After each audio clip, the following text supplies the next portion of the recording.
happy. Everyone ready for a...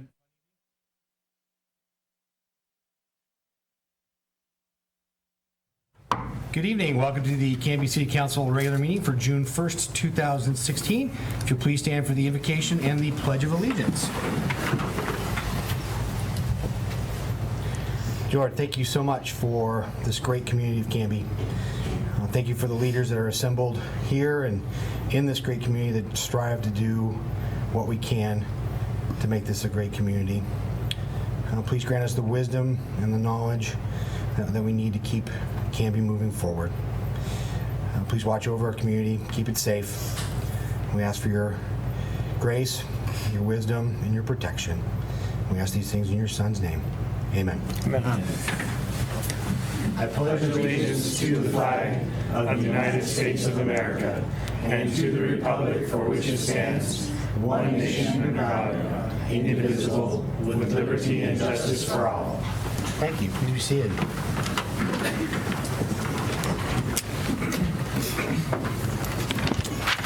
Next on our agenda this evening is a proclamation for Canby Livability Day. Whereas the Canby Livability Coalition is dedicated to maintaining the quality of life in the community of Canby by empowering citizens and providing resources to preserve livability for future generations. And whereas citizens, organizations, and neighborhood associations are encouraged to select community service cleanup projects and activities that beautify the city of Canby before summer festivities.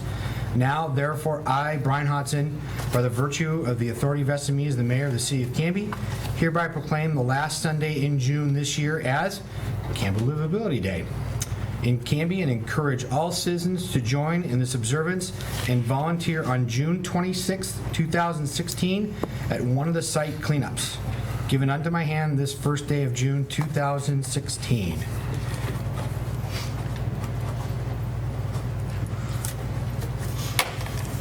Perfect.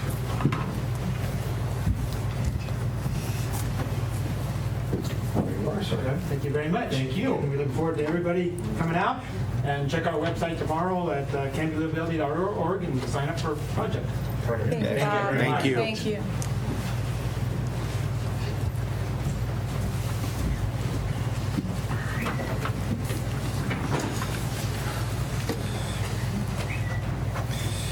Communications. Nothing to report. All right, thank you, sir. First opportunity for citizen input and community announcements on non-agenda items. And we have a Dominic McParland. Yeah, that's me. All right, thank you, sir. Why don't you come on up and you're here to talk to us about the citizenship ESL. Yeah, do I sit? Yes, have a seat and All right. Hello, everybody. Like he said, my name is Dominic McParland, and I work with Lutheran Community Services Northwest up in Portland, Oregon. And I just wanted to take a minute to make the council aware of a wonderful partnership my organization and the Canby Library have entered into to help immigrants and refugees in the community become citizens. My program runs citizenship ESL classes in Portland, Beaverton, and now thanks to our partnership with the library down here in Canby. We help eligible individuals who are eligible for citizenship who might otherwise lack some of the English language skills to fully be able to successfully take the test, to learn those English skills as well as the civics, so that we provide free classes as well as application services. I ended up here in Canby because I heard Angelica Novoa was already serving her community with these citizenship classes, and I contacted her to see if we'd be able to partner up, because with my organization, we're not only able to offer the citizenship ESL classes, but we have a team of immigration lawyers who are able to help these individuals file the citizenship application and support them through the entire process. So instead of just learning ESL and civics, we're able to help them through the entire process of becoming a citizen. Thus far, we have enrolled just over 30 future citizens in the program here in Canby, and I'm happy to report we've had several success stories already. Our goal for the program is that by the end of a 2-year grant-funded program, that we will have helped 250 individuals become citizens. So again, my purpose of coming here today was just to let you know about the great work that the library is doing and the wonderful work Angelica is doing to help serve underserved individuals in the community. Thank you. Thank you. Dominic, real quick question for Please. you. It's been great. I know that Councilor Height has reported on the classes and whatnot, and that Irene has been here to announce those as well. What is there anything that we can do as a council to help? I guess either further promote it or help get the word out, help support it.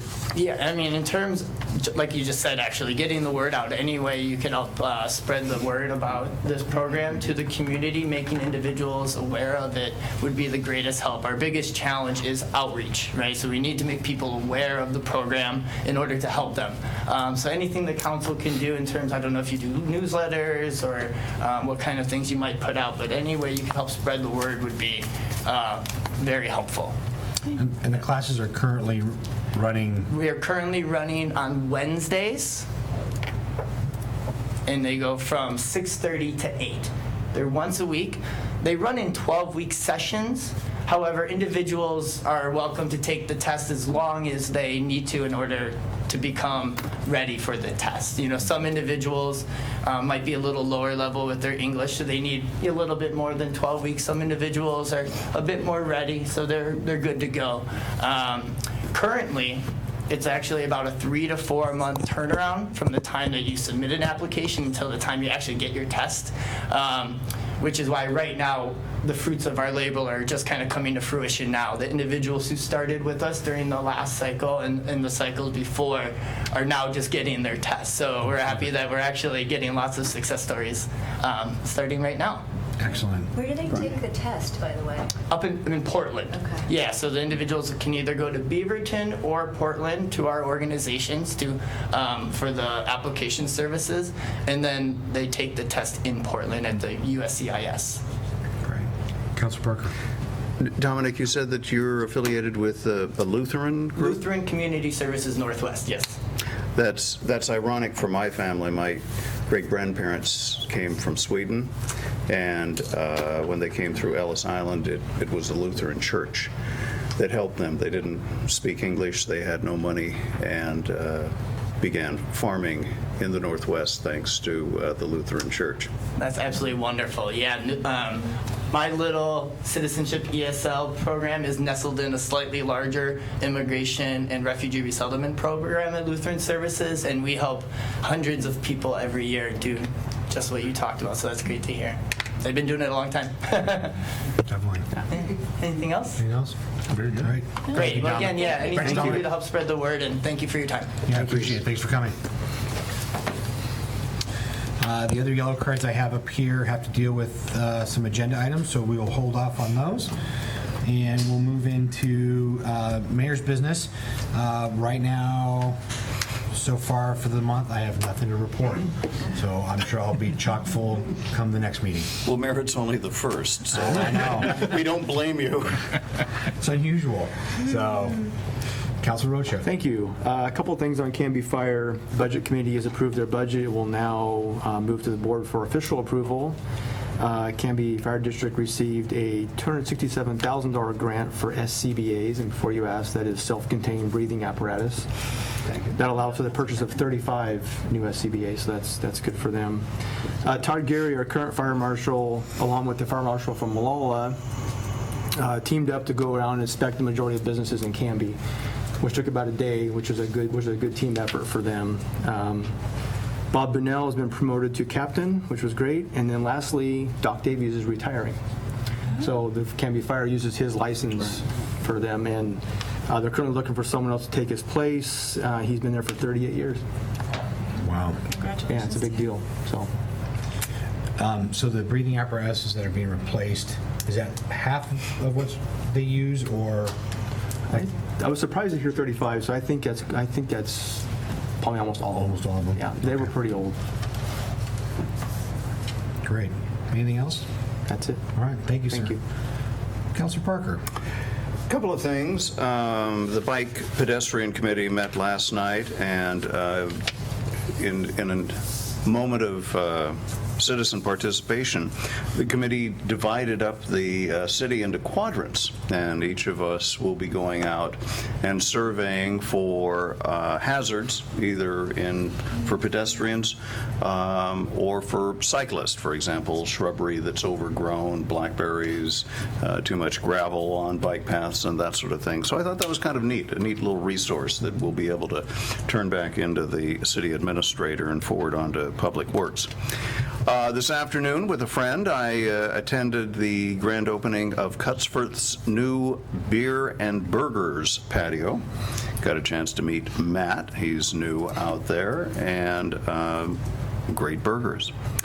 And finally, I just returned from Milwaukee, Wisconsin for the annual Main Street Conference, and the good news is these are getting better and better and more focused and research-driven. I'm going to be sharing with all of you my trip report, but the good news is that historic downtowns are seeing momentum, that given the joint demographics of boomers and millennials, downtowns are where people want to live. They want to be able to walk to their services. In fact, ironically, the funniest finding out of millennials of what they want from a downtown is a place where they can walk and have a beer with their dog.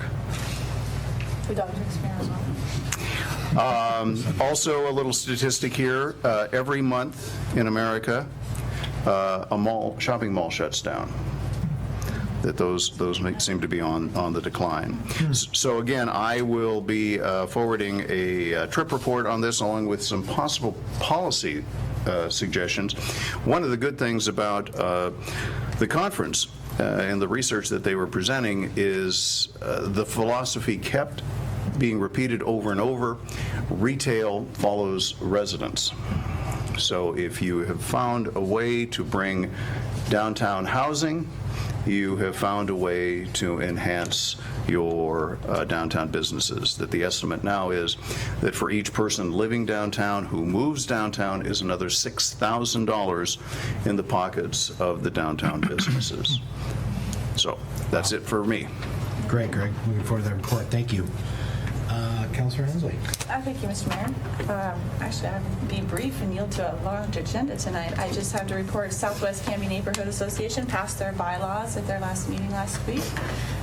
They actually will be set for annual meetings from this point forward unless something comes up. They'll call a meeting if needed. That and just that, contrary to what was reported in the Canby Herald, there will not be an auxiliary breakfast on Sunday the 5th. The one I reported at the last meeting was truly the last one for the summer, so no gravy until September 11th. That's all I have. Gravy's a winter thing anymore. I know. That's disappointing. I warned you. I know you did. I know you do it well. Plenty of warning to get your gravy before it's gone. Perfect. Council President Dale. Mr. Mayor, all I have for tonight is a reminder that Canby Utility is holding 2 informational meetings tomorrow, Thursday, at 2 p.m. and 6 p.m. at their headquarters, which is just kitty corner behind this building off of First Avenue there, to talk about taste and odor issues in the water. And Canby Utility's General Manager, Dan Murphy, will be there, as will their Chairman of the Board, Gary Potter. 2 great guys, so come and see what they have. Ask your questions. They'll have interesting information and charts, and it should be a good time. Perfect. That's it, Mr. Mayor. Thank you, sir. Councilor Height. Hello. Hello. With the Transit Advisory Board, at that meeting, they actually took a tour of the new buses. So they got to go on a bus ride around town. I couldn't attend that, but I got to walk in and smell the new bus smell before they took off. So it was lovely. They're happy to have their buses off and running. Is it similar to new car smell? It is, really. Right. They're waiting for a plat from the county on the property that we just purchased there. So they're waiting for that. Exciting. And then they're working on a master transit plan. So that's slowly going to be unfolding. The school district, there was something called Oregon Rising. The superintendent called a meeting yesterday with community members, both those with kids and those without, to give input on how we vision our schools in future for the whole state of Oregon. So there's this group called Oregon Rising. It's nonpartisan. Several groups are together just trying to get, there's a big survey, well, a 5-minute survey actually, and they'd like a lot of input by the end of June. So it's something that would be nice for us to promote really in town. And so the feedback will not only inform our superintendent, but those state legislators, et cetera. Like, what do we want? We're so low, Oregon's 38th nationally in schools. How can we generate revenue? What can we do? So that was a good conversation, a little video we watched at that community meeting. The school board recently approved new curriculum for the first time in years, so they're pretty excited to be getting some new textbooks and modernizing a bit, so that's good news for the school board. There's a new communications and project management coordinator at the district level. Her name's Autumn Foster, so she'll be kind of giving press releases. She's the point person for communication, so that'll be really useful to plug into what's going on. So she'll be, and she's working on the reading initiative that we're involved with too. So I'm pleased that the district got to make that decision budget-wise and hire her, so that's good. And then graduation's Friday. 7 p.m. So congratulations to the seniors that are graduating. And the last day of school is next Wednesday. One other thing is the Chamber of Commerce partnered with the high school last week to do a job expo, which I don't know if they've ever done, but I thought that was great, and I wanted to mention that. I like what the Chamber, they're so actively involved in the community, and that's just another example of that. And so I thought that was wonderful that they did that. With the library, the first day for signing up for the summer reading program is today, June 1st. It's for babies through adults age 0 and up. So there's all kinds of activities going on. Adults can read and track their reading and be entered into a drawing for prizes as well as kids. So that's fun. That's good outreach with the library. And then there's an interesting activity for kids June 10th. So next Friday at 11 a.m., school will be out. It's called Make a Jump Rope Out of Plastic Bags. So hopefully they'll take some photos, and we'll see if they actually work, these jump ropes. And other things, the Clackamas Cities Association, the CA dinner was in Tualatin last week.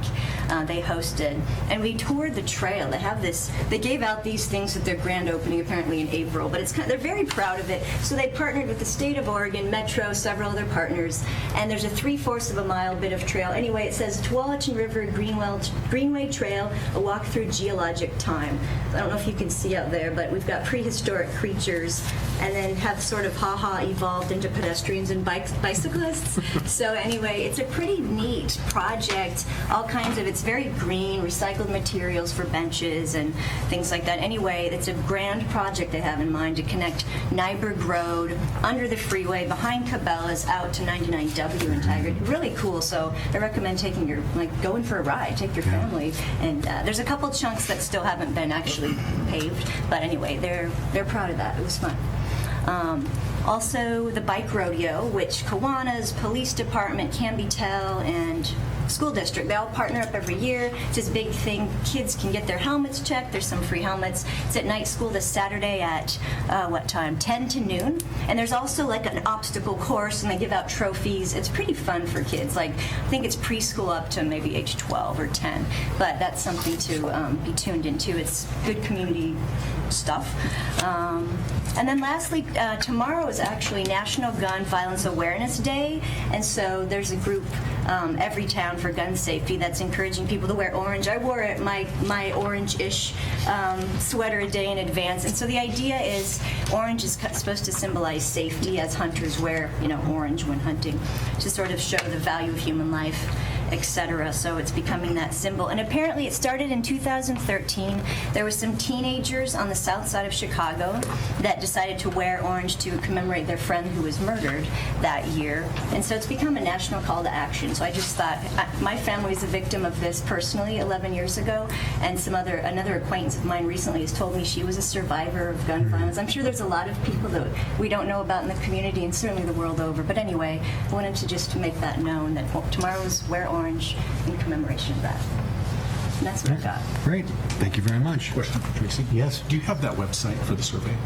Is there a link? Yes, Thank I you. do. It is. So for the school board, the Oregon Rising, it's www.oregon-rising.org. Thanks. Yeah, thanks for asking. Great. Thank you very much. Councilor Coleman. Mr. Mayor, on the Planning Commission front, we met on May 23rd. They had 2 public hearings. They approved an accessory dwelling request and a lot line adjustment request. On the traffic safety front, we'll be meeting this Friday at the Public Works Conference Room at 8:30 a.m. Everyone's welcome. Also, in what Councilor Parker said to that burger place at the Thriftway, one of the things in the Canby Herald, they pointed out, starting in the first week of June, they encourage people to bring down their classic cars or on Fridays and Saturdays, and you can get $2 off for your combo meal, and they hope to attract some nice cars down there. Also on the car front, let's see, next Saturday, a week from this Saturday in Sherwood, in the downtown of Sherwood, they have an annual cruise-in every year, and that's when they have that one. It's a wonderful event, a lot of fun. And then the following Friday, on June 17th, in Clackamat Park in Oregon City, they too have a really nice cruise-in. And, you know, the cruise-in that the Cuts Force put on every year here in town, I think started just with half a dozen or more cars in the Thriftway parking lot, so you can see that that's really grown to something special. And also, I just wanted to say thank you to Daniel Pearson with the Canby Herald. I just think he does an outstanding job for our community, really latches onto a story and really rides herd on it. So good job to him, and that's all I have, Mr. Mayor. Great. Thank you very much, all. Appreciate it. We'll move into the consent agenda. Mr. Mayor, I move to adopt the minutes of the April 29th, 2016 work session and the May 4th, 2016 council regular meeting. Second. Motion's been made by Council President Dale and seconded by Councilor Hensley to approve the consent agenda, which includes the minutes of the April 29th, 2016 work session and May 4th, 2016 council regular meeting. All those in favor? Aye. Anyone opposed? Carries 6-0. All right, next on our agenda this evening are a series of public hearings regarding some annexations. So before we begin, I will read the annexation hearing procedure. Just to check with City Attorney, is this something that we will have to read with each annexation hearing, or as can long we as just... you are explicit about it applying across the board. Okay, It's quasi-judicial, correct? perfect.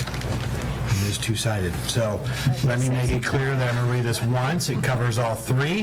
The parameters I lay out, we will follow for all three hearings. Any questions right now?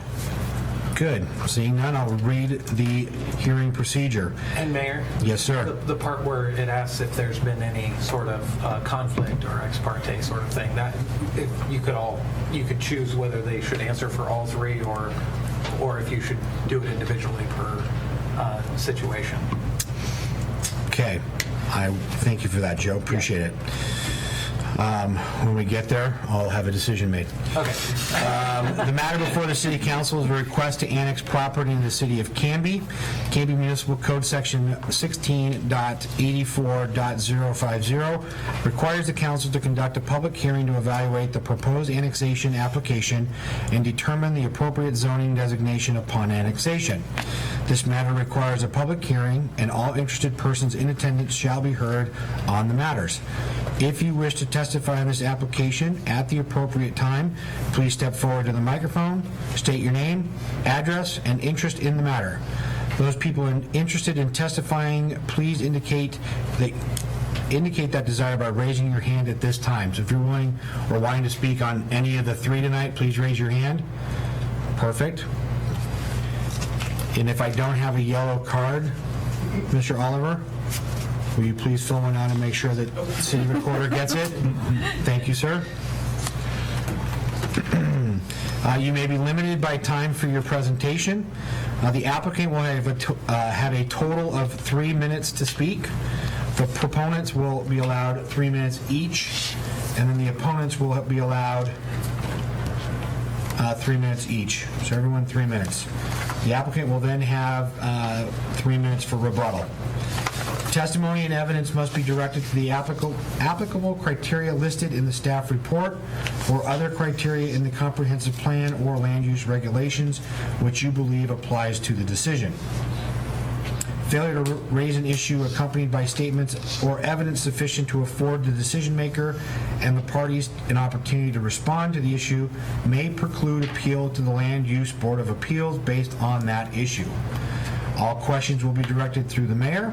Any evidence to be considered must be submitted to the hearing body for public access. Conflict of interest. At this time, I would ask that any member of the hearing body who has a conflict of interest, not ex parte contact, but a conflict of interest, please indicate the nature and extent of the conflict on whether you intend to participate in or abstain from the hearing the present matter. So do you have any conflict of interest on any of these tonight? No. Councilor Rocha? No. Councilor Parker? Mr. Oliver is my insurance agent, but I plan to participate and do not see it as a substantive conflict of interest. Perfect. Councilor Hensley? No conflict, plan to participate. Okay. I also have no conflict and plan to participate. Mr. Oliver is my insurance agent, but I have no material interest and will participate. Okay. Councilor? No conflict. Okay. Mr. Mayor, question. I'm the liaison to the Planning Commission, so I sat in on every one of these public hearings.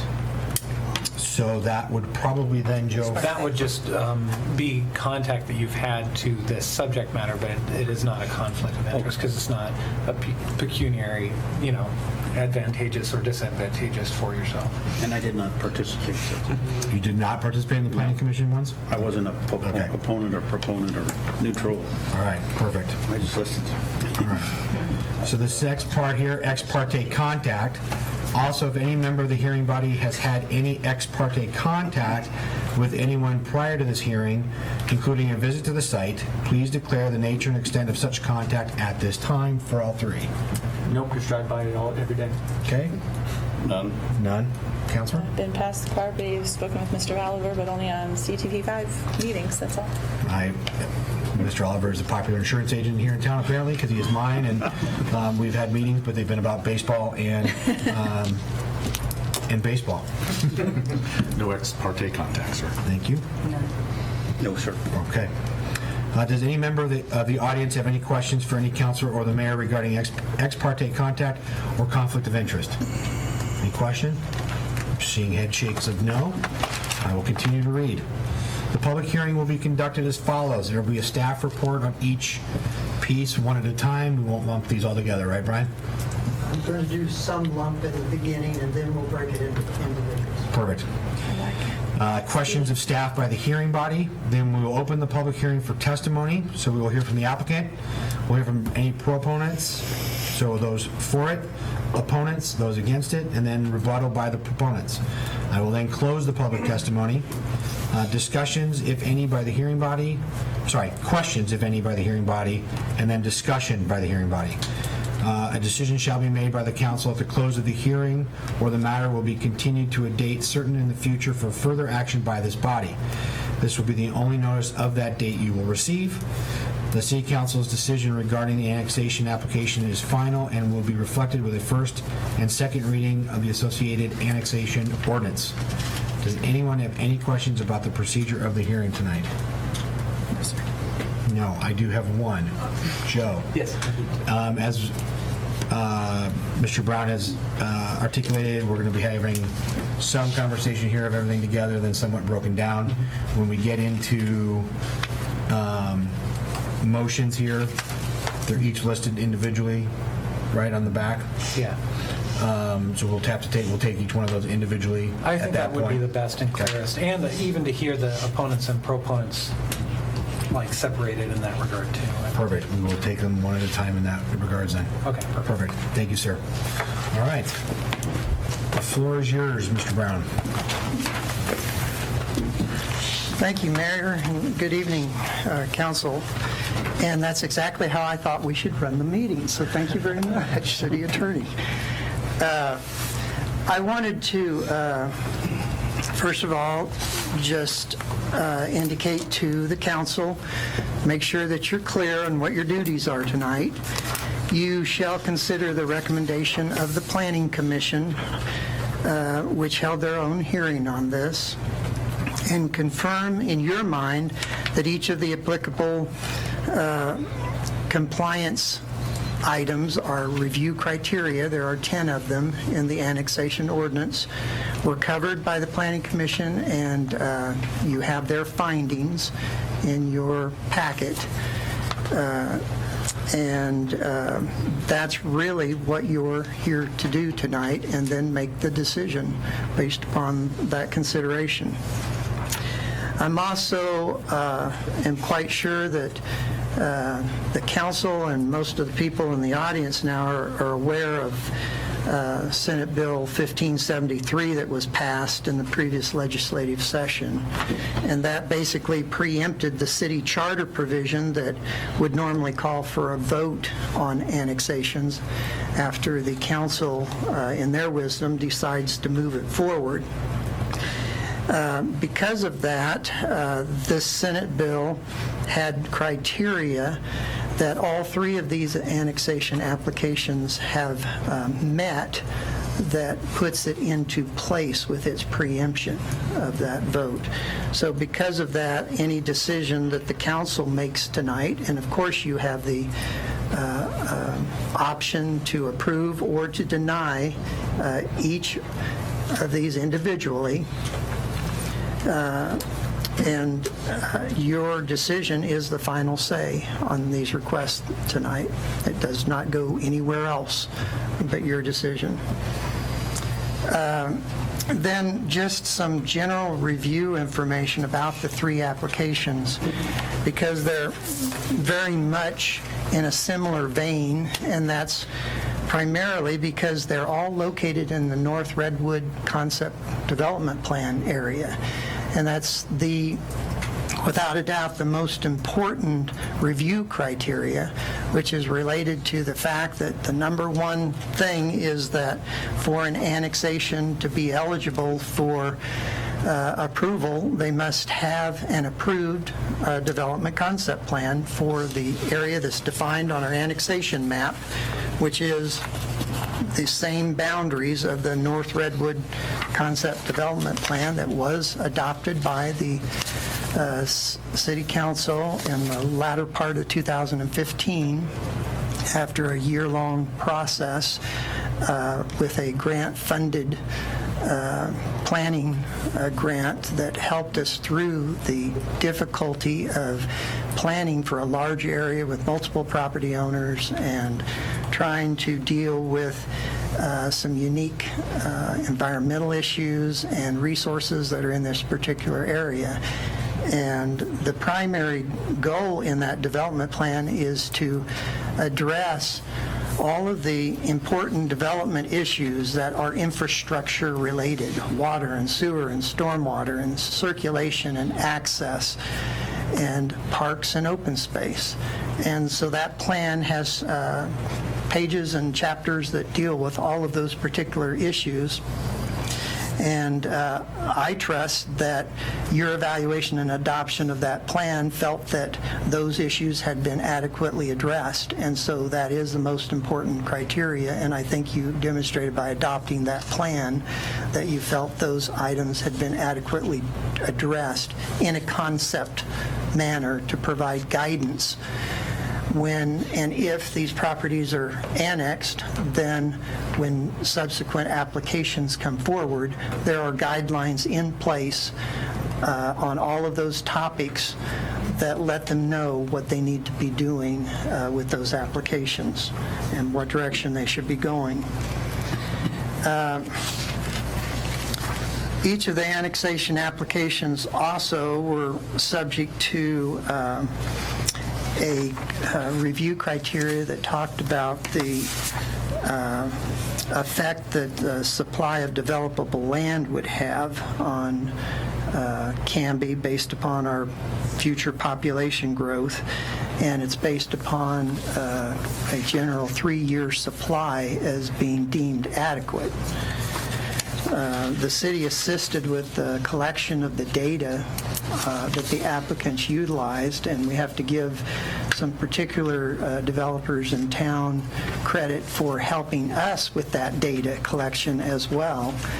because of some of our time constraints and such.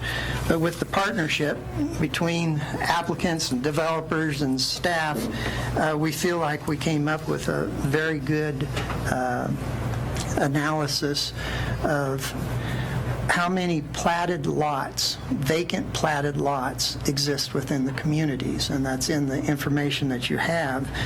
And just in a real quick way, it applies to all of the 3 applications. And what it shows is that you are supposed to evaluate it within the individual zoning classes that are being assigned with each of the annexations. 2 of them are R1 zoning. Another one involves R1.5 and R2 zoning. The data was collected at the end of February 2016, and it was at that point indicated there were 98 R1 vacant lots available, 7 R1.5 lots, and 30 R2 lots in both the subdivisions and partitions that are out there that haven't been fully developed at this particular time. And then with analyzing some of the history of our consumption rate of those lots, we discovered that the 10-year average consumption rate has been 45, and the 3-year average consumption rate was also about 45 lots per year. And so if you divide the supply of each of those zoning classifications, the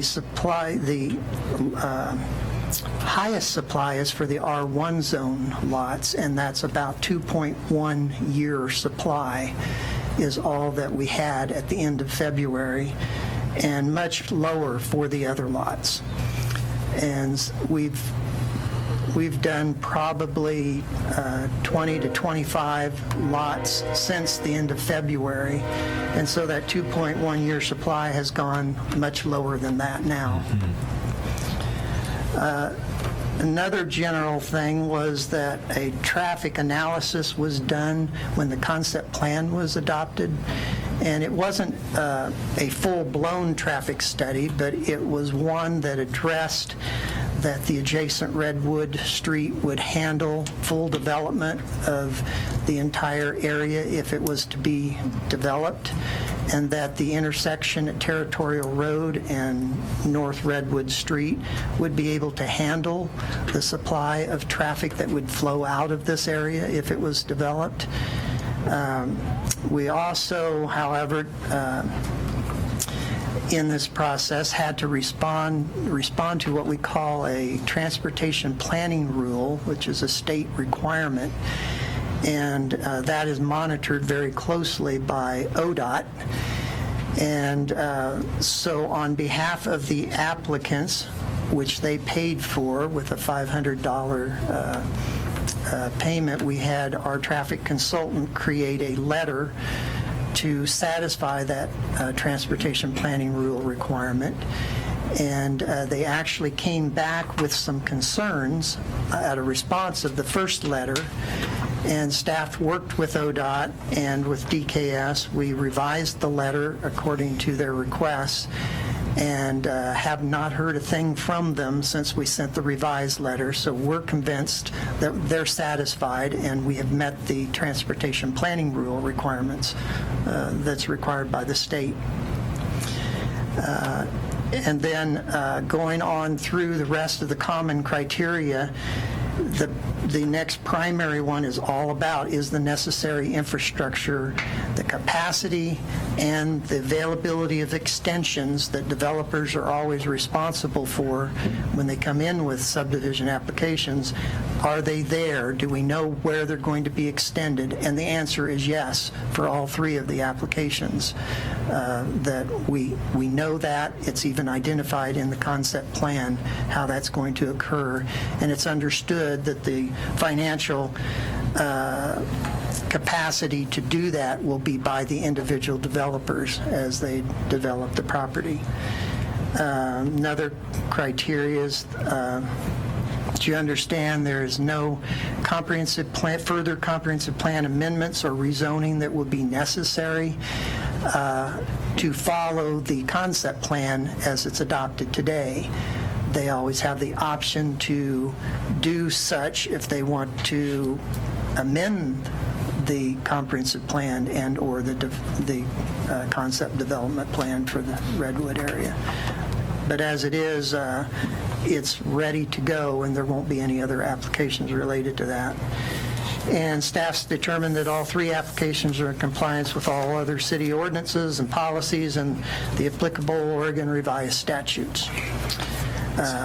Then recommendation-wise, based upon the staff report that did recommend approval to the Planning Commission, and now with your, in your packet, your recommendation from the Planning Commission, they did recommend that and forwarded a unanimous recommendation on all 3 annexation applications that they be approved. The zoning assigned that was in accordance with their comprehensive plan, and that's in the findings that you have in your packet as well. And then just to mention on the very first request that we have, that one is the annexation 16-02, and it involved, maybe I have the, or do I have the wrong one here? I may not even have mine in the right order here, or I've skipped over. Because that one doesn't sound like, this is the first one. So it's 16-01, and that's the annexation that actually involves 2 acres. And 1.5 acres of real property, and just to point out that in each one of these, we're also annexing the adjacent half street of right-of-way to go along with that, so we have continuous, everything being in the city limits. And they're requesting R1 zoning for their particular area. And that's all I have on the first annexation. Open to any questions you might have individually or as we go. Any questions on what Brian's already laid out? Yes, Councilor Parker. Yeah, Mayor, I've got a couple of questions that probably are more appropriate for a work session that have to do with the implications of the 3-year supply. Obviously, if, Brian, it would seem to me that if we had more than enough, that might be a criterion for evaluation on these properties coming in. But the fact that we are in a negative situation on all of them doesn't seem to apply. So I'm not going to engage that conversation. But I would like to have some opportunity to sit with Brian and talk about some of the policy implications on what and if we should or could be doing anything about the fact that we have this imbalance. Okay, I'm writing that down.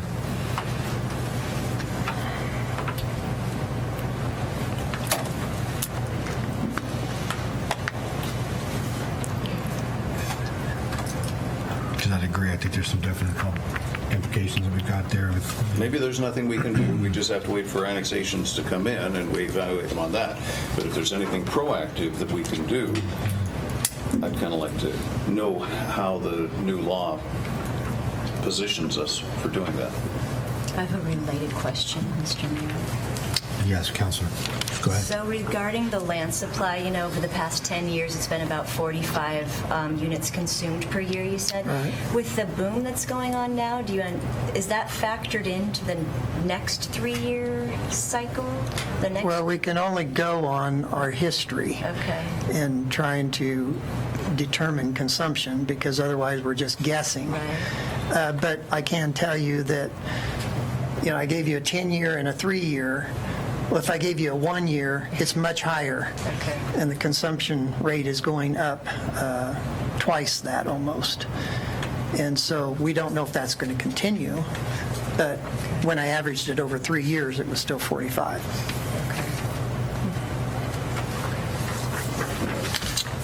Good questions. Yes, no, go ahead.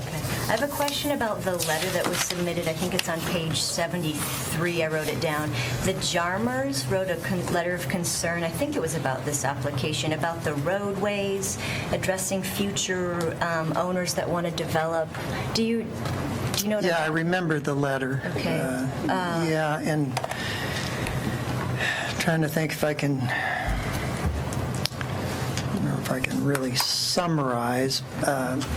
Their main concerns were just a feeling maybe that they weren't 100% on board in the concept plan and its circulation pattern that actually got approved. Because, it's very difficult to satisfy every single property owner in an area so that they're all 100% completely satisfied with how it might affect their property and its development and such. But it's done in a manner that everyone was convinced that each property owner would have a means of access to those planned future streets. And in this particular case, they also have guaranteed means of access without ever redeveloping their property through the one or the other property that's being proposed for annexation, because they're back behind them interior. And apparently that letter explained that they have access easements reserved through these other properties. So they certainly do have access now, and they will have access if they either choose or sell their property for redevelopment purposes in the future as well. Thank you. Any other questions right now? No? Okay.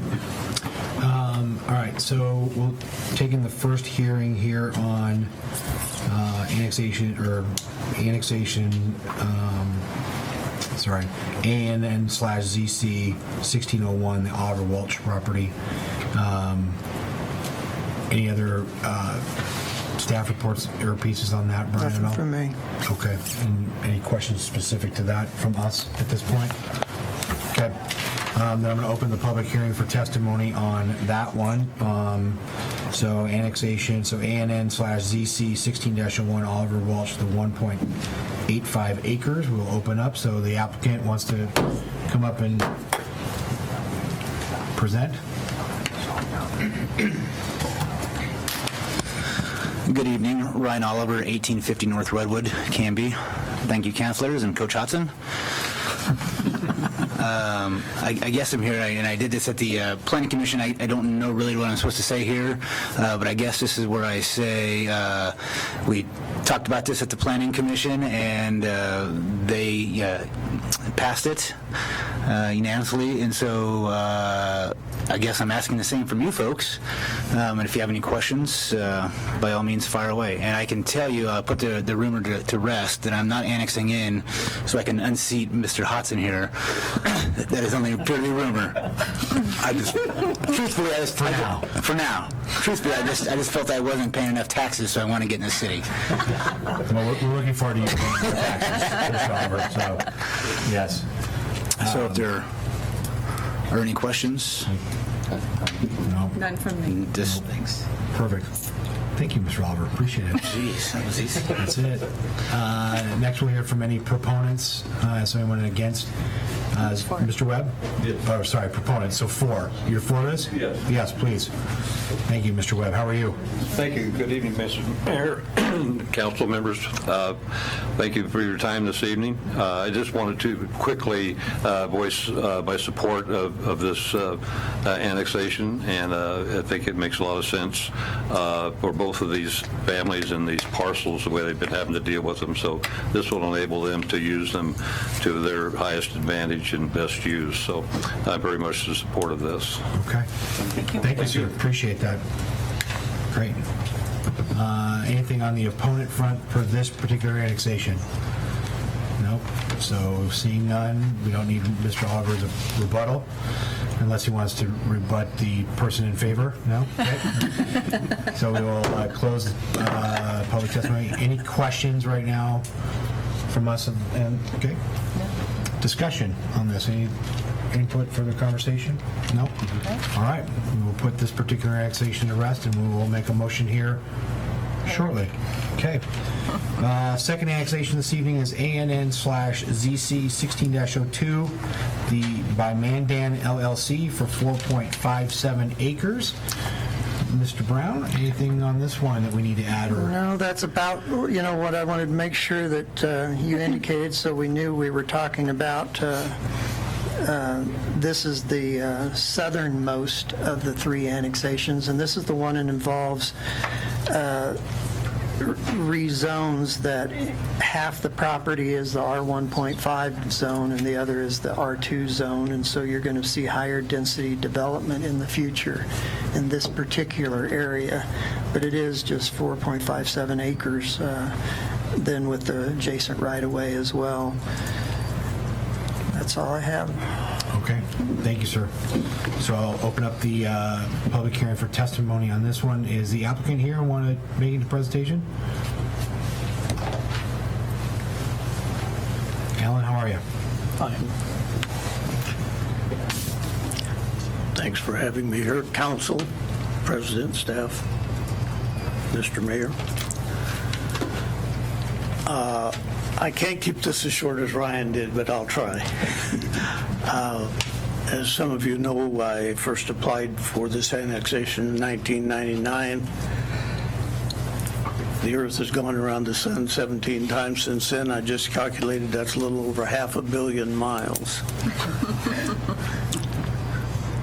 So I guess maybe patience pays because I'm asking you to approve this, and I think the time and place has come to do it. We have followed the development concept plan. We've been to umpteen hearings. We have adjusted our surveys. We've surveyed the street. We've settled all the questions that I know. By the way, Mr. Mayor, I put on there 489 Southwest First. That's my office address. My home address is 31150 South Needy Road. That's all I have, unless you have questions. Okay, any questions for the applicant at all? No. Yes. So how many, is it 20 units in total that are proposed? Is that correct? I have really no proposal. The last proposal I did set the southern half of the property, which is R2, up as townhomes, and the northern half of the property up is R1.5, 5,000 square foot lot, single family homes. So, and that, the R2 zone comes to about 20 an acre, but it's only half R2, so yeah, you're going to have some mixture of that, but there's probably room for something like 40 living units there, all within walking distance of the shopping center. Yeah, so the 1.5 and R1.5 and R2 are kind of as it stair steps away from that corner here, right across the tracks right there where there's the, so it'll be similar density and start to kind of spread out as it goes basically up Redwood. Yeah, I think the next 10 acres is 1.5, and then it goes to the R1 like everybody else is on. And this is the southernmost parcel of the Redwood? My property is adjacent to Garden Crossing. Okay. Yeah, so it's very, so like where your Carl Jr. is, so kitty corner. So as you go, that development there, it's very, the first 1.5, so the first part of that will be similar in style to that, and then in that terms of density, so not apartments, but more like the row homes or townhomes. Yeah, and then start to move kind of, R1 will be similar to, I think Dinsmore is probably safe in terms of lot size. That's what we'll see along there. Thank you. Great, thank you.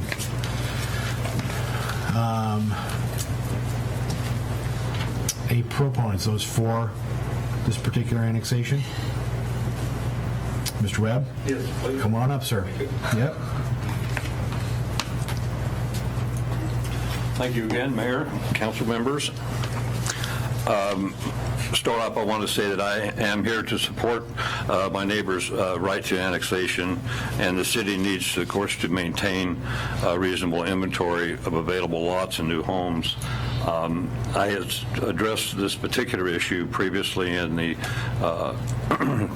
Planning Commission meeting, and I don't know if you've reviewed that or not, but that's neither here nor there. Because of time constraints, I don't have time to get into all of that again, so I won't bore you with that. I do have a couple of criteria I would like to bring to your attention and have heard. The staff report under the first criteria is 16.84.040.A.3. The staff report indicates the addition of new neighborhood park that would be located in our DCP near the subject annexation would add to the social and aesthetic effects of development on the subject properties and the future development of their neighborhood livability. The staff indicates this criteria is satisfied. The second criteria I want to address is 1684.040.A7. And this required a statement outlining a method and source of financing required to provide additional facilities, if any. And the staff findings indicated that the applicant will pay for the necessary costs of their own development. Information within the NRDCP indicated that most of the infrastructure facilities in the North Redwood area are expected to be built by the individual developers. The exception is the proposed park that could be funded with shared costs of property owners. I take it that the staff meant through SDCs. They didn't state that in there, but I took that for granted. And they also indicated that the application criteria had been met. A very important component of the NRDCP is the park, open space, and trails, including a footbridge over the Willow Creek and a connection to the 19th Loop Park.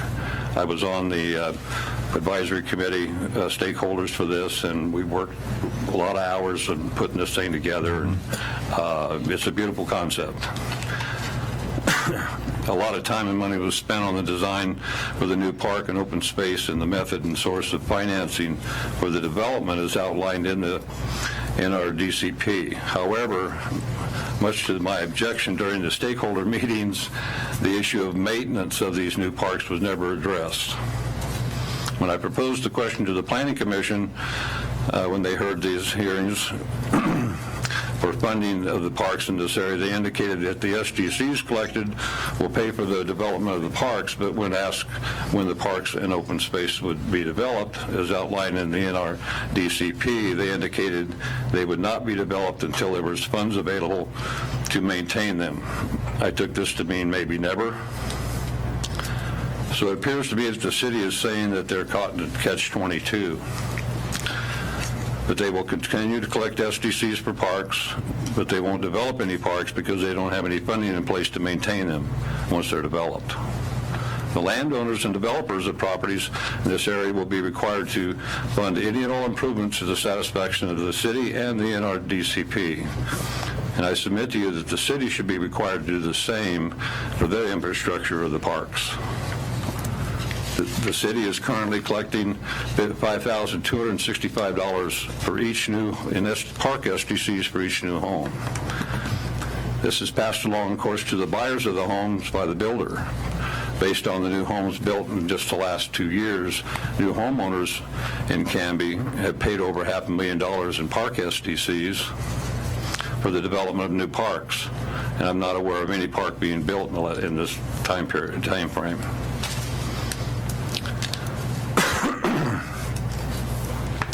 Excuse me.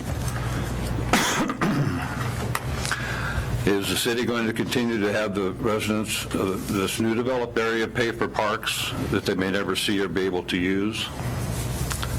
Under this methodology, I believe the city is not following its own criteria. I believe in parks. I think the parks are a huge benefit to the livability of the city and its citizens. and I think the council will agree. Parks need to be supported by all the citizens of the city and the city government, since they all share in the use of these parks. I submit to you that the city should employ an engineer to design the construction of the park and open spaces within the NRDCP area and provide a cost estimate for construction and long-term maintenance of the park and open space, which will be dedicated to the city. And in turn, the city provide a source of funding the project and stipulate that the new park and open spaces will be developed as soon as the land is dedicated to the city. Until this is done, I believe the city should either not accept any applications for subdividing within this area or table the annexation applications to a future date. Thank you. Thank you, sir. Question? Brian, thoughts or input on Mr. Webb's comments there regarding the park piece? I don't know that something. You want the chair? Do you have any questions of me? I don't, thank you. Okay. Thank you, Mr. Webb. Appreciate it. It's a difficult question, and it's one that you've been struggling with for quite some time now, so I'm not going to be able to solve that and make any definitive things, but I'm a planner. Planner's unique perspective is long range, and we can't let a maintenance issue and funding that's currently a problem today hamper our only possibility for addressing what everyone has clearly shown with the recent park survey that we've just performed as a city, is a desire to have open spaces and parks within communities, and thinking of the future improvements that might be made to those parks for whatever, whether it's playgrounds or ball fields or merely having the open space available in a natural state that's no different than what it is today, because there's value in open space. And so all of those are part of a recreation and parks program. And until we're able to do something that might make them active parks, they serve a good purpose as just open space as they exist, and a reserve that will provide for the community in the long term when we do solve the problem of maintenance, and allows us to use the money that we have collected over time to construct the parks, which we can use the SDCs for. It's just the maintenance issue that we're dwelling on. And you're not going to have the opportunity to go back, or if you do, it will be at an exorbitant cost if you try to purchase or secure these lands at some point in the future, when you have the regulations to help you do that now. And so that's how I view it, is taking the long-term look that we only have a temporary problem with maintenance. We'll solve it. So if I'm recalling from the maps, what we're looking at here in terms of the annexation pieces here this evening is really that lower portion. We're kind of basically moving up Redwood in terms of the land annexations, correct? I'm not sure what you're asking. I mean, in terms of parks. No, not the park piece, Okay. just in terms of land that we're annexing in. It seems to be adjacent to. Between 90 right, and so territory. yeah, we're kind of moving up, and my understanding is the park is going to be closer to the north end of. Yeah, the park master is plan. basically along the creek. Right. And then just on the west side of the creek, Okay. there's a linear park, basically, is what's planned in there. It's a very small actual physical park that would have a trail in it. Right, The it's rest of almost it a really is open space, drainage channel, wetlands, and so it's more of a natural open space, although we would like to go in and help eliminate the invasive species and make sure that the channel is flowing and those kind of things eventually. Yeah, Matilda, yes, and I actually had this exact conversation yesterday about the North Redwood Ultimate Park, and it will, of course, the acquisition of the park lands will depend on the annexation of these properties over time because they overlap, and there is a cost-sharing component to the Master Development Plan that is integral in acquiring the properties. But even in our discussions, we had identified that there are a number of opportunities. Habitat restoration is a big component of this, and another is, the simplest and most cost-effective way is to create an eco-park kind of an environment, so you can enjoy the natural habitat. She was of the opinion that a number of grants could also be made available for habitat restoration, which we view as very important to the long-term success of this open space. And so I think that there are a lot of opportunities, and I could not have expressed any more clearly than Brian did. You don't make a decision that will affect the future based on a circumstance that only exists today and may or may not exist in 6 months or a year. So that answers, I guess clarification I'm seeking, just to make sure that I'm grasping what Mr. Webb is pointing out, but also just in terms of the development of that, what we're looking at, knowing that this is something that we as a council have been discussing, I think, ad nauseum over the last, I would say the last year, but more so focused very much here in the last couple of months. And we're working on some action steps to take to help with the maintenance piece, not of just this park, but all the parks in that regards. But I just wanted to make sure I understood kind of as what we're developing or what we're bringing in and how it gets developed. The park just is going to have to be parceled, at least parceled in from a designation standpoint, maybe not from a development standpoint until we get further along in the development of the whole master plan.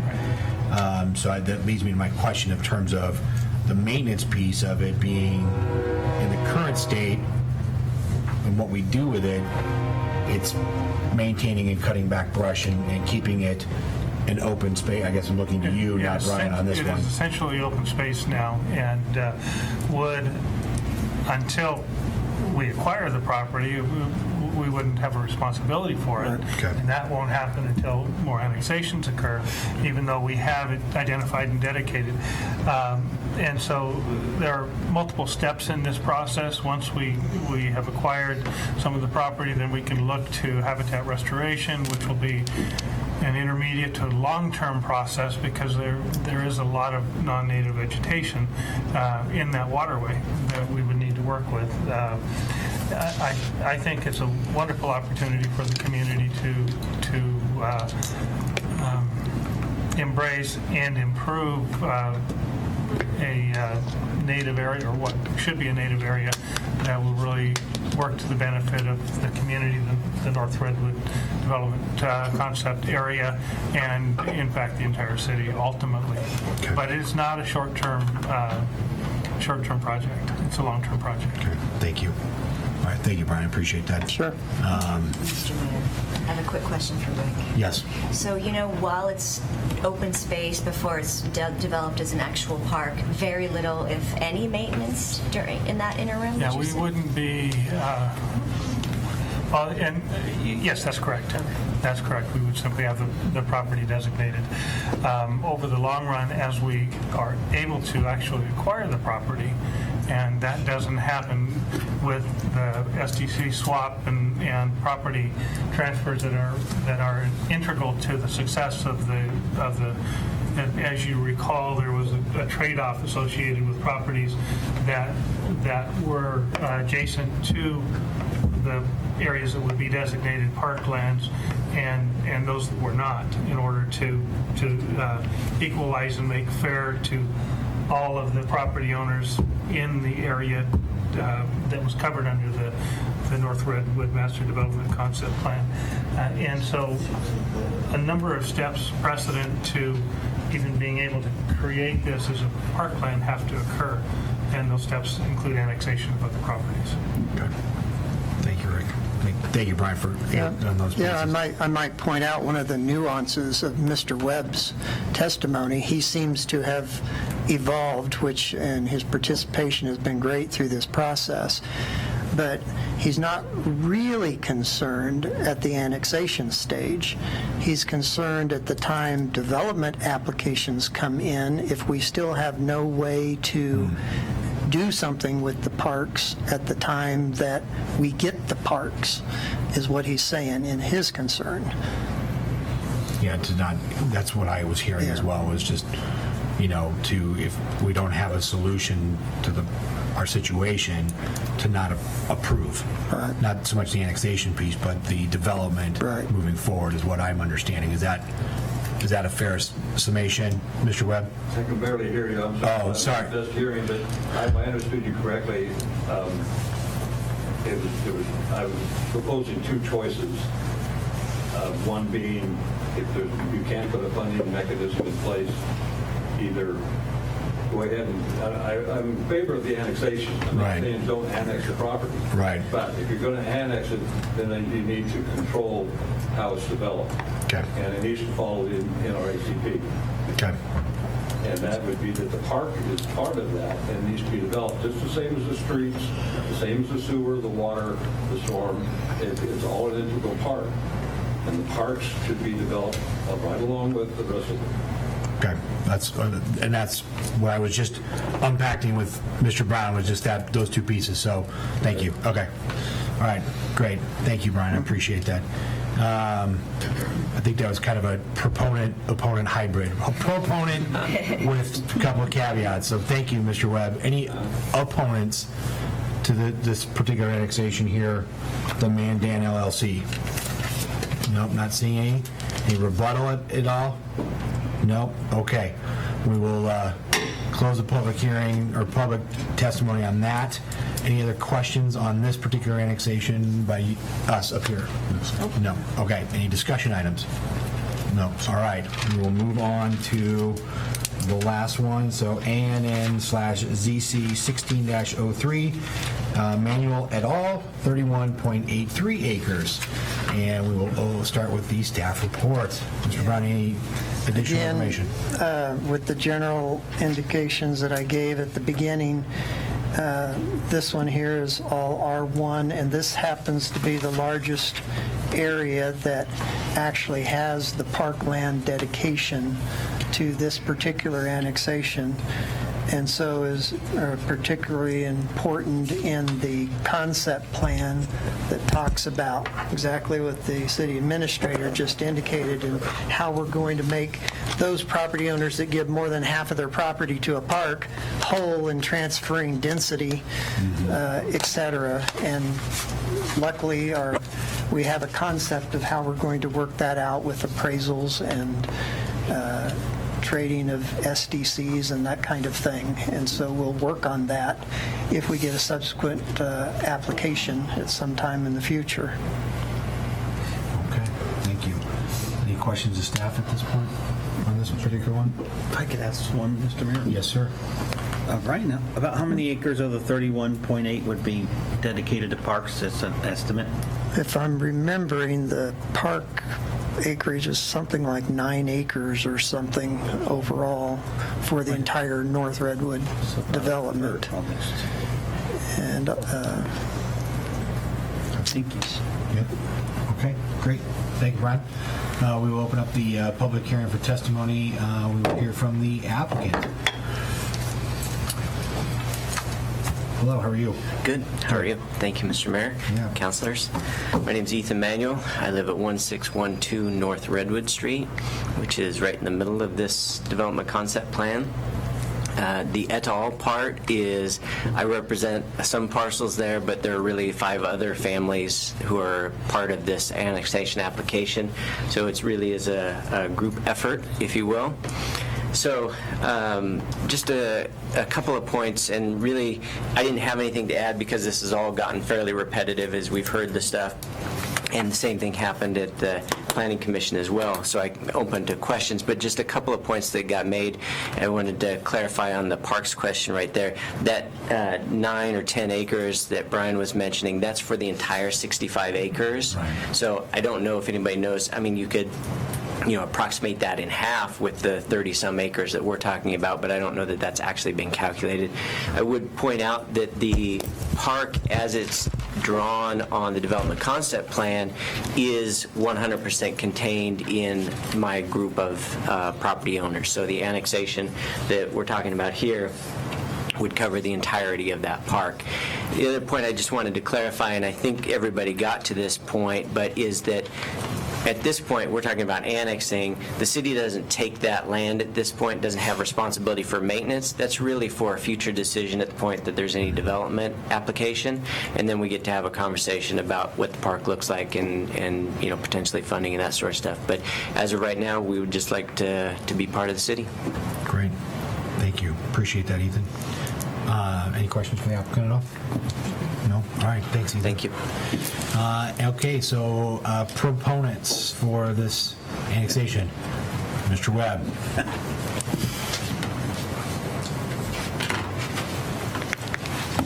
Once again, thank you, Mayor and council members. I am again in favor of this annexation as well.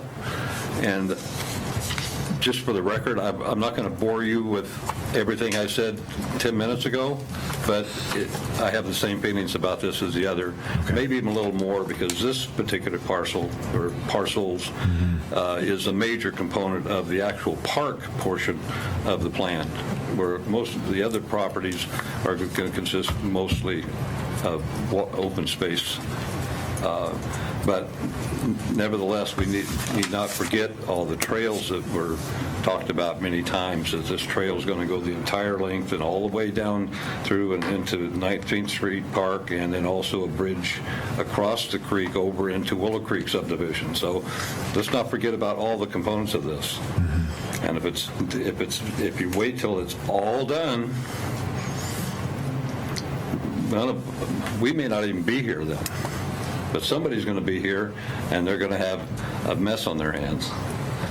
You have Willow Creek Park now. I don't know if any of you are familiar with Willow Creek Park. Yep. We live next to it, adjoin it, and the city does not maintain it at all. In fact, the Public Works Department, I asked them about it, the Parks Department, and when I called them up about blackberries growing over through the fence, and they said, well, we don't maintain that park. So anyway, it would just be one more eyesore. If something isn't outlined to begin with, I'm concerned the city just keeps putting this stuff off. We'll solve it later. We'll figure out something later. There may be grants down the road, blah, blah, blah, blah. But if there's not a plan in place, chances are it's not going to happen. Thank you. Thank you, sir. Any opponents to this annexation?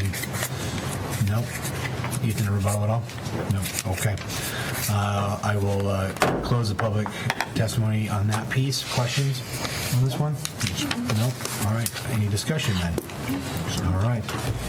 That concludes our public hearings on those pieces. Thank you, everyone. Appreciate your patience and running through it. So for those of you at home, the Planning Commission heard this, how long ago? 3rd? Was it May 23rd?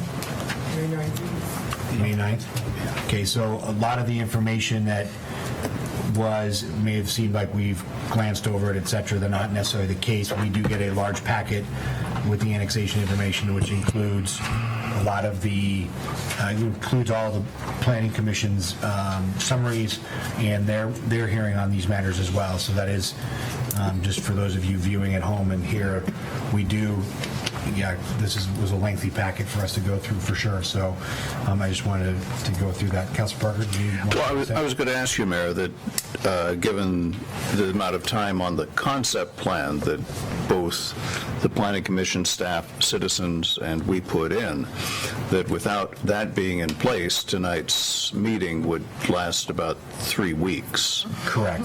That the citizens who served on the North Redwood Plan and staff work have allowed us to be able to follow a plan, that there was a plan in place, and we would not be able to dispatch this with the efficiency and precision that is a result of that plan.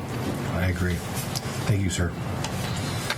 All right, we're going to get through the last little bit here, and we'll move into resolutions and ordinances.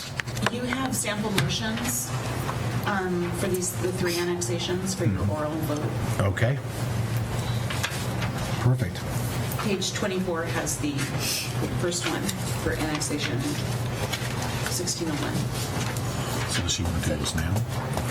You want to do the annexations pieces now, or? Yeah, the oral vote for them, and then you'll do the written findings.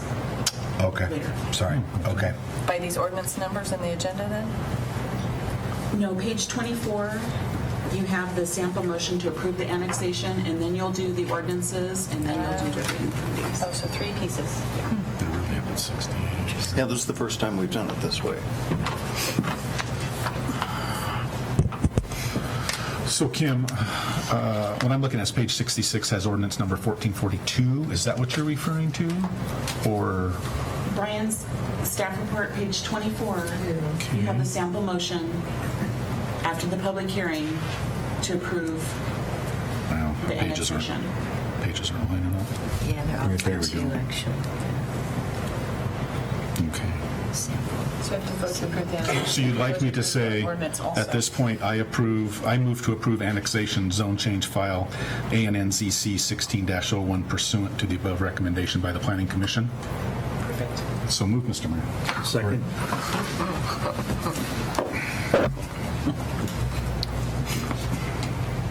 With my fat fingers. That's okay. There we go. Lump them all into one. All right, motion. so motion's been made by Council President Dale, seconded by Councilor Coleman, to approve annexation zone change file ANN/ZC 16-01 pursuant to the above recommendation by the Planning Commission.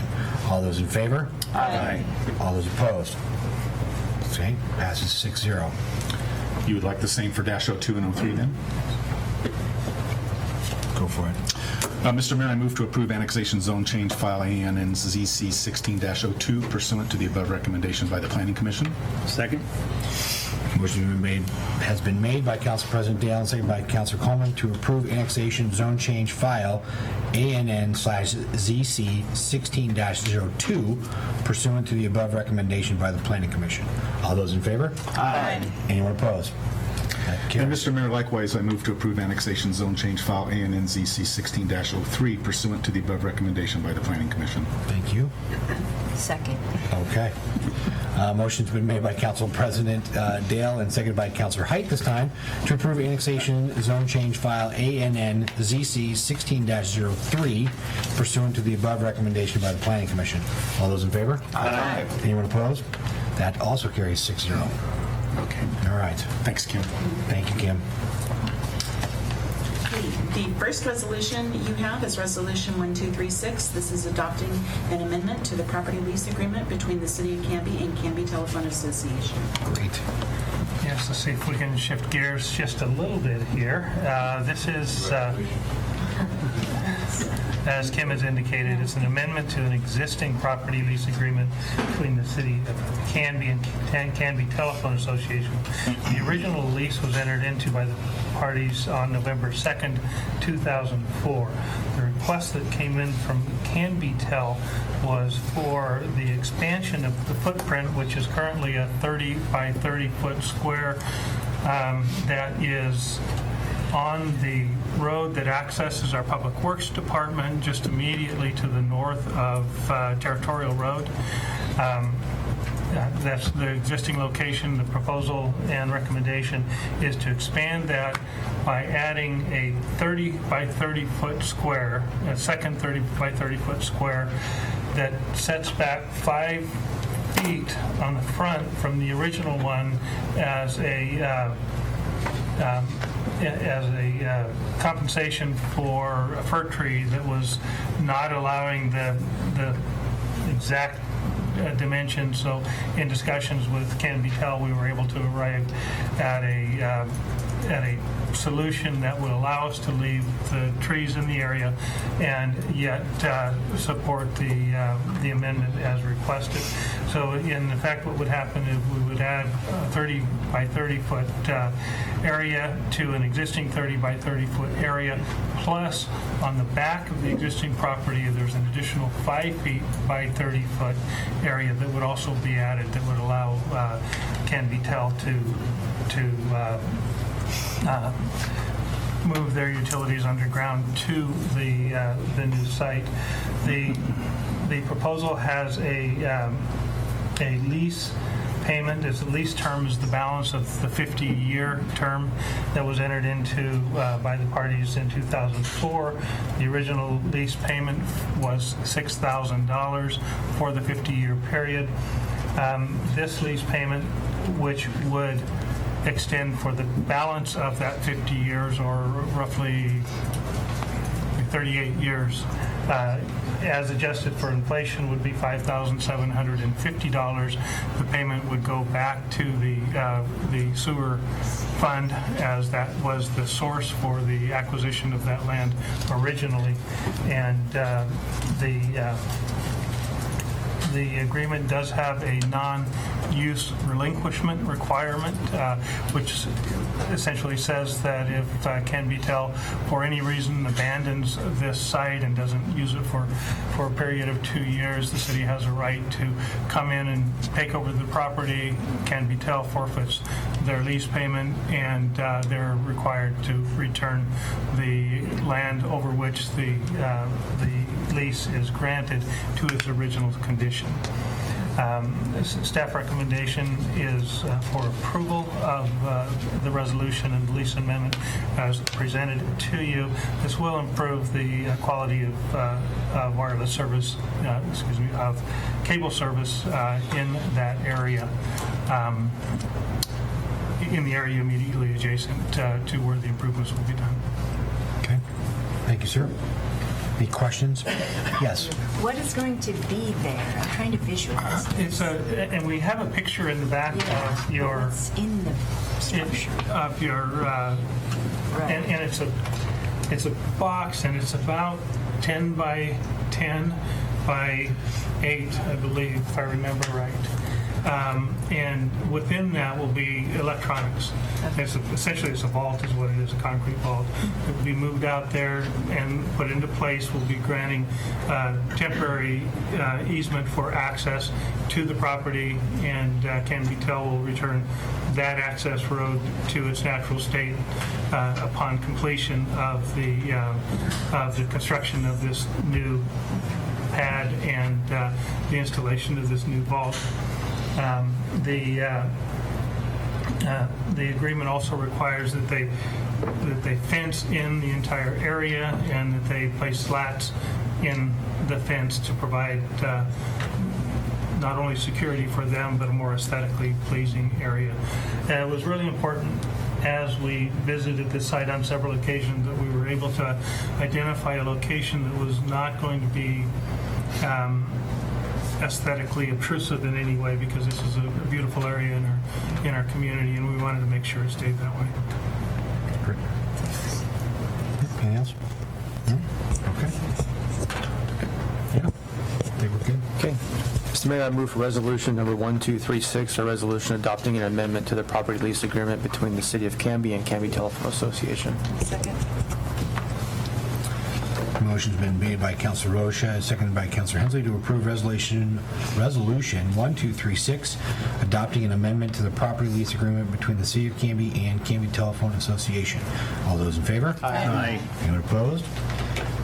Okay, carries 6-0. And if I may, I said 10 by 10, the vault is actually 10 by 12. Okay, that changes. Yeah. He wants to amend his motion. I just wanted to know that. Please note in the record, Kim, the change. Can't get any decent staff. I would like to acknowledge Don Malmstrom, engineer on this project, is in the audience this evening. Thank you, sir. Thank you. Yeah. Next up, Kim. The next item we have is before you for second reading. This is ordinance 1441. This is authorizing a contract with True North Environmental for the purchase of a 2016 camera van with specific equipment, installation services, and delivery. Great. And we talked about this our last meeting, and this is for just that new van to be able to scan the sewers and pipes of our fine city and have a roving camera. Right, did I cover all that correctly, Rick? You did. All right. Mr. Mayor, I move we adopt ordinance 1441, authorizing a contract with True North Environmental for the purchase of a 2016 camera van with specific equipment, installation services, and delivery. Second. Motion's been made by Councilor Hensley, seconded by Councilor Height to approve ordinance 1441, authorizing contract with True North Environmental for the purchase of a 2016 camera van with specific equipment, installation services, and delivering. Second reading and roll call vote. Councilor Rocha? Aye. Councilor Parker? Aye. Councilor Hensley? Aye. Councilor Dale? Aye. Councilor Height? Aye. Councilor Coleman? Yes. Great. Passes 6-0. Next The up. next item we have is ordinance 1442, and I'm reading the condensed version. You don't have the big version through. It's proclaiming annexation into the city of Canby of 1.85 acres and amending the zoning from county rural residential farm forest 5-acre RRFF5 to city low-density residential R1 and setting the boundaries of the property to be included within the city limits. Great. Thank you, Kim. Mr. Mayor, I move for ordinance number 1442, an ordinance proclaiming annexation into the city of Canby, Oregon, 2.0 acres, including 1.85 acres of real property described as tax lots 1100 and 1101 of section 27C, T3S, R1E, WM, accessor lot map 3-1E-27C, and 0.15 acres, 6,600 square feet of adjacent North Redwood Street right-of-way, and amending the zoning from county rural residential farm forest 5-acre RRFF5 to city low-density residential R1 and setting the boundaries of the property to be included within the city limits. Second. I've never been so thankful for a dead iPad in my life. I think you did that all in one Thank breath. you, Council President. Yes, so motion been made by Council President Dale and seconded by Councilor Coleman to approve ordinance number 1442, an ordinance proclaiming annexation into the city of Canby, Oregon, 2.0 acres, including 1.85 acres of real property described as tax lots 1100 and 1101 of section 27C, T3S, R1E, WM, accessor tax map 3-1E-27C, and 0.15 acres, approximately 6,600 square feet of adjacent North Redwood Street right-of-way, and amending the zoning from county rural residential farm forest 5 acres, RRFF5, to city low-density residential R-1, and setting the boundaries of the property to be included within the city limits. All those in favor? Aye. Anyone opposed? That carries 6-0. It's good when the software engineer gets to read them. I know. Wanted to be a lawyer announcer. The next item we have is ordinance 1443, and the next time also doing the condensed version that was on the agenda. It's proclaiming annexation into the city of 4.57 acres and amending the zoning from county rural residential farm forest 5-acre RRFF5 to city medium-density residential R1.5 for tax lots 301 and 302, and to city high-density residential R2 for tax lot 300, and setting the boundaries of the property to be included within the city limits. Yep, go for it, Counselor. All right. I move that we approve ordinance number 1443, an ordinance proclaiming annexation into the city of Canby, Oregon, 4.71 acres, including 4.57 acres of real property, described as tax lots 300, 301, and 302 of section 34B, T3S R1E WM Assessor Tax Map 31E 34B and .14 acres of adjacent North Redwood Street right-of-way and amending the zoning from County Rural Residential Farm Forest 5-acre RRFF5 to City Medium Density Residential for tax lots 301 and 302 and to City High Density Residential for tax lot 300 and setting the boundaries of the property to be included within the city limits. Second.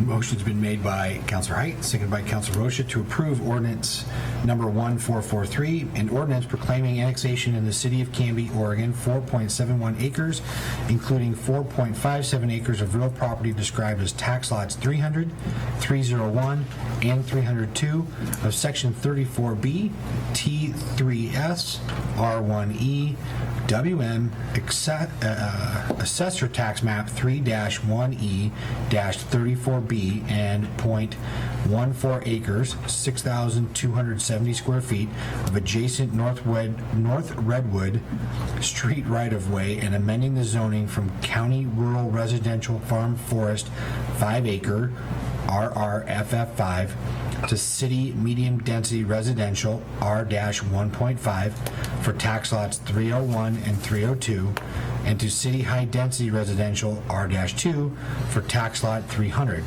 and setting the boundaries of the property to be included within the city limits. All those in favor? Aye. Anyone opposed? Passes 6-0. The next item we have is ordinance 1444. This is proclaiming annexation into the city of 31.83 acres and amending the zoning from County Rural Residential Farm Forest 5-acre RRFF5 to City Low Density Residential R1 and setting the boundaries of the property to be included within the city limits. Mr. Mayor, I move for ordinance number 1444, an ordinance proclaiming annexation into the city of Canby, Oregon, 31.83 acres, including 31.38 acres of real property, described as tax lots 300, 301, 500, 1200, 1300, 1301, and 1302 of Section 27C, T3S, R1E, WM, Accessor Tax Map 3-1E-27C, and tax lots 700 and 701 of Section 34B, T3S, R1E, WM, Accessor Tax Map 3-1E-34B, and 0.45 acres of adjacent North Redwood Street right-of-way and amending the zoning from County Rural Residential Farm Forest 5-acre RRFF5 to City Low Density Residential R1 and setting the boundaries of the property to be included within the city limits. Second.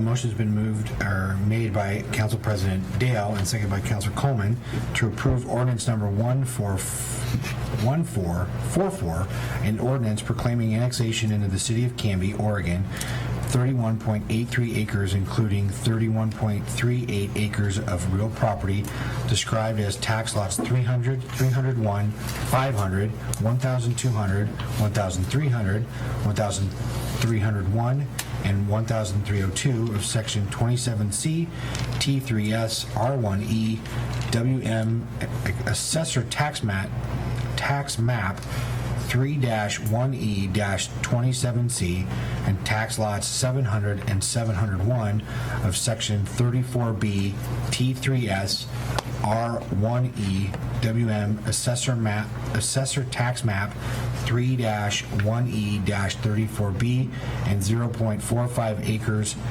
of adjacent North Redwood Street right-of-way and amending the zoning from County Rural Residential Farm Forest 5-acre RRFF5 to City Low Density Residential R-1 and setting the boundaries of the property to be included within the city limits. All those in favor? Aye. Anyone opposed? That carries 6-0. Thank you, Kim. Unfinished business. This is a new one. Yes. So please share. You have your findings, conclusions in order. Okay. So we just need a motion for each of those. Fantastic. Love the new stuff. This is good. Yeah, I'm just trying to throw it in. No, I like it. we're all looking to, do you have one of those? Where is it written, actually? Do you have a sample motion for that, or just? Just to adopt it, just It should be at the adopt bottom of the annexation, staff report, I think. zone change 1601, findings, conclusions, and order. So you just, yeah. So, Mr. Mayor, I move for adoption of ANNZC 16-01 findings, conclusion, and order. Great. Second. Thank you. Motion's been made by Council President Dale and seconded by Councilor Hensley to approve ANNZC 1601 findings, conclusions, and order. All those in favor? Aye. Anyone opposed? Carries 6-0. Okay, I move that we approve ANN/ZC 1602 findings, conclusions, and order. Thank you. Second. Motion's been made by Councilor Height, seconded by Councilor Coleman to approve ANN/ZC 16-02 findings, conclusions, and order. All those in favor? Aye. Anyone opposed? Carries 6-0. Last but not least, Mr. Mayor, I move we pass ANN/ZC 16-03 findings, conclusions, and order. thank you. Second. Motion's been made by Councilor Coleman, seconded by Councilor Roach to approve ANN/ZC 16-03 findings, conclusions, and order. All those in favor? Aye. Anyone opposed? That also goes 6-0. Great, thank you. New business this evening. I don't think we have anything. City Administrator business and staff reports. Just real quickly, and it is relevant to an action, several actions that you took Thank you, this gentlemen. evening. We have had some initial conversations with Clackamas County Public Works staff about North Redwood Street and the possible annexation of North Redwood Incorporation into the city as a city street. The city and county have an intergovernmental agreement that dates back to the very early 1990s, which provides a couple methods and means to calculate the value and cost of an annexation.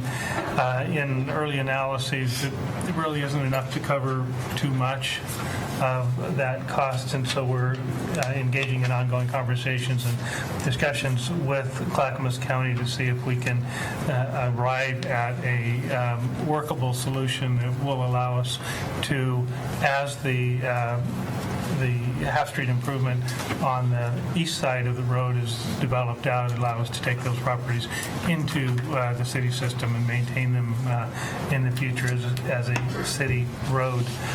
This is a really good test case between and for the city and the county, as it allows us to begin taking a harder look at our intergovernmental agreement and identify the opportunities and the obstacles to actually making this agreement work.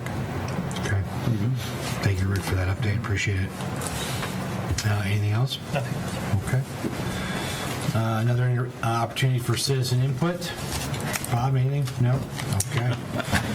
Action review. You've approved the consent agenda. You've approved annexation 1601, 1602, and 1603. You've adopted resolution 1236. You've adopted ordinance 1441. You've approved ordinances 1442, 1443, and 1444 to come up for second reading on June 15th. And you've adopted the findings, conclusions, and orders for annexations, zone change 1601, 1602, and 1603.